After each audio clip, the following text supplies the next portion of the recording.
ಪೂಜೆಗೆ ಶ್ರೇಷ್ಠವಾದ ದಿನ. ಅದಕ್ಕೆ ಅವಳ ಹೆಸರಿನಲ್ಲಿ ದೇವಸ್ಥಾನದಲ್ಲಿ ವಿಶೇಷವಾದ ಪೂಜೆಗೆ ವ್ಯವಸ್ಥೆ ಆಗಿದೆ. ನೀವಿಬ್ಬರು ಅವಳನ್ನ ದೇವಸ್ಥಾನಕ್ಕೆ ಕರ್ಕೊಂಡು ಹೋಗ್ಬಿಟ್ಟು ಬನ್ನಿ. ಆ ಮಹಾತಾಯಿ ಆಶೀರ್ವಾದ ಸದಾ ಅವಳ ಮೇಲಿರಬೇಕು. ಆಗ್ಲಿ ಸರ್. ಆ್ಯಕ್ಚುಲಿ ನಾನು ಇವತ್ತು ಹಿತಾನ ದೇವಸ್ಥಾನಕ್ಕೆ ಕರ್ಕೊಂಡು ಹೋಗಿ ಅವಳ ಹೆಸರಲ್ಲಿ ಅರ್ಚನೆ ಮಾಡ್ಸೋಣ ಅಂತಾನೆ ಇದ್ದೆಪ್ಪ.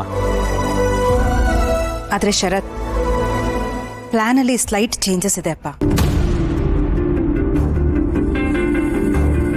ಚೇಂಜಸ್ಸಾ? ಯಾಕಮ್ಮ? ನಾನು ಫ್ರೀನೇ ಇದ್ದೀನಿ. ದುರ್ಗಾ ಮತ್ತೆ ಹಿತಾನ ನಾನು ದೇವಸ್ಥಾನಕ್ಕೆ ಕರ್ಕೊಂಡು ಹೋಗ್ತೀನಿ.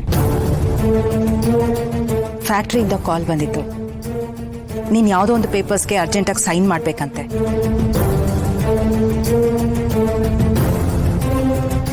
ಸೊ ನೀನು ಮೊದಲು ಫ್ಯಾಕ್ಟ್ರಿಗೆ ಹೋಗು. ಅಲ್ಲಿ ಕೆಲಸ ಮುಗಿದ ಮೇಲೆ ನೀನು ಅವ್ರನ್ನ ಜಾಯ್ನ್ ಆದ್ರಾಯ್ತು. ಇಲ್ಲಾಂದ್ರೆ ಒಂದು ಕೆಲಸ ಮಾಡ್ತೀನಮ್ಮ. ನಾನು ಹಿತಾ ಮತ್ತು ದುರ್ಗಾನ ನನ್ನ ಜೊತೆನೇ ನಾನು ಫ್ಯಾಕ್ಟ್ರಿಗೆ ಕರ್ಕೊಂಡು ಹೋಗ್ತೀನಿ. ಅಲ್ಲಿಂದ ಎಲ್ಲರೂ ಒಟ್ಟಿಗೆ ದೇವಸ್ಥಾನಕ್ಕೆ ಹೋಗ್ತೀವಿ.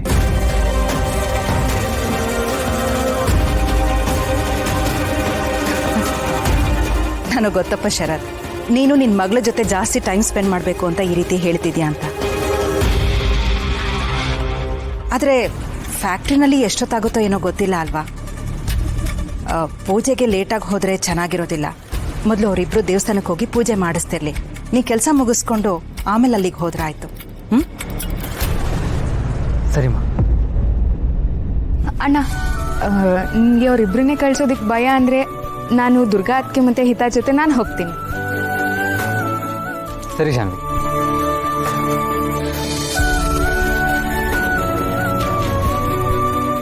ಯಾರು ಹೋದ್ರು ಯಾರು ಬಿಟ್ರು ನಾನು ನನ್ನ ಹೆಜ್ಜೆನ ಹಿಂದಿಡೋದಕ್ಕೆ ಸಾಧ್ಯನೇ ಇಲ್ಲ. ನನ್ನ ಗುರಿ ಸಾಧನೆಗೆ ಮೊದಲನೇ ಹೆಜ್ಜೆ ಈಗ ಶುರು.